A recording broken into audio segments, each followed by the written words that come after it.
ঢাকার ব্যস্ততম এলাকা সদরঘাট। চারিদিকে কোলাহল আর গতি। দূর দূরান্ত থেকে নানামুখী কাজে সারাদিন মানুষের আনাগোনা লেগেই থাকে।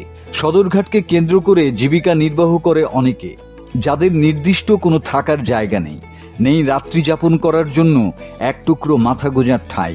এইসব ভাসমান মানুষদের জন্য বুড়িগঙ্গার পাড়ে দেখা গেছে এক ভিন্ন রকমের আয়োজন, ভাসমান থাকার হোটেল।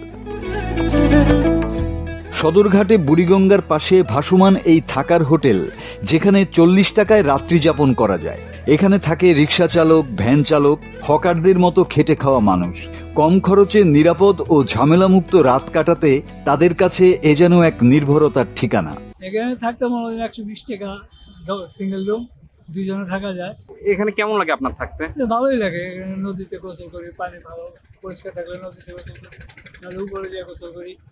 নিরাপত্তা কেমন এখানে? নিরাপত্তা আছে, নিরাপত্তা সবাই আছে এখানে, সবাই পুলিশ প্রশাসন আছে, দেখে ঘুরে ঘুরে। আপনি এখানে মূলত কি করেন? এখানে হকারি করি। আমরা যারা নিম্নবর্তী মানে নিম্ন আয়ের লোক শ্রেণীর লোক আছে, তারা এখানে অনেক ভালোভাবে থাকতে পারে। একটা লোক রোজ মনে করেন 600-700 টাকা কামাই করে, ওর খাইতে মনে করেন 100 টাকা বা 150-200 টাকা লাগে। আর এখানে মনে করেন 100 টাকা 150 টাকা থাকলে ওর একটা সাশ্রয় হয়। আবার ফ্যামিলিরও কিছু মাসে এসে দেখা যায় ফ্যামিলিরও কিছু পাঠাতে পারে।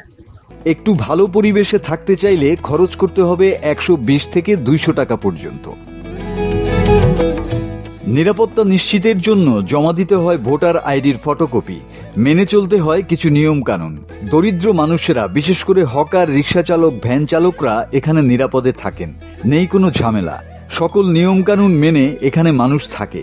তবে হোটেল মালিকদের সাথে কথা বলে জানা যায়, দেশের রাজনৈতিক পট পরিবর্তনের পরে এখানে ব্যবসা বাণিজ্য আগের চেয়ে তুলনামূলক কম।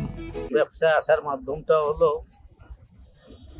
মূলত এই ব্যবসাগুলি পাকিস্তান পিরিয়ডের।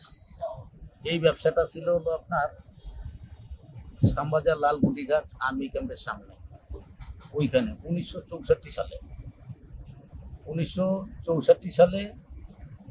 71-এ দেশ স্বাধীন হয়েছে। 74-এ যাই আমরা সরকার অনুমোদিত ট্রেড লাইসেন্স পাইলাম মেজর শফিউল্লাহ সাহেবের আমলে। সেটা আমার ঘটনা হয়েছে কি যে 64 সাল তো আমার জন্মেরও আগে। আমার জন্ম হয়েছে 71-এ। তবে ওইখান থেকে মনে করেন আস্তে আস্তে আপনার সদরঘাট থেকে ওয়াজঘাট থেকে আপনার আচান মসজিদ, ওইখানে যখন কি ছিল তখন সিট ভাড়া ছিল না, লোক ঘুমাইতো। আর ভাতের হোটেল ছিল, তখন ভাত খাইতো, বুঝছেন।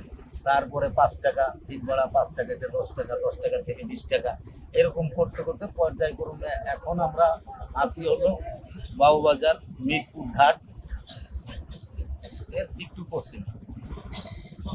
এখন বর্তমানে আমাদের সিঙ্গেল রুম ভাড়া আপনার 120 টাকা, ডাবল 150 টাকা। আর কিছু ডালা সিট আছে, এটা আপনার 40 টাকা। যার বেডিং নিয়ে থাকবে। তবে বর্তমানে আমরা এই গ্যাঞ্জাম গোলযোগের পরে আমাদের ব্যবসা খুবই খারাপ। মানে লোকজন আগে যা যাত্রী আমরা পাইছি হয়েছে, কিন্তু এখন না। মানে এখন ডাইল ভাত খেয়ে থাকতেই খুব কষ্ট হয়ে যায়। খরচ তো আর কম নাই, খরচ তো আগেও যা এখনও তাই। আসি সব মিলে মনে করেন কি আলহামদুলিল্লাহ, আল্লাহ যে আল্লাহ রায় ডাইল ভাত চাই দিয়ে খাইয়ে মোটামুটি আসি আর কি। আর আসতে হলে ঘটনা হয়েছে যে আমাদের নিয়ম সেম আবাসিকের নিয়ম।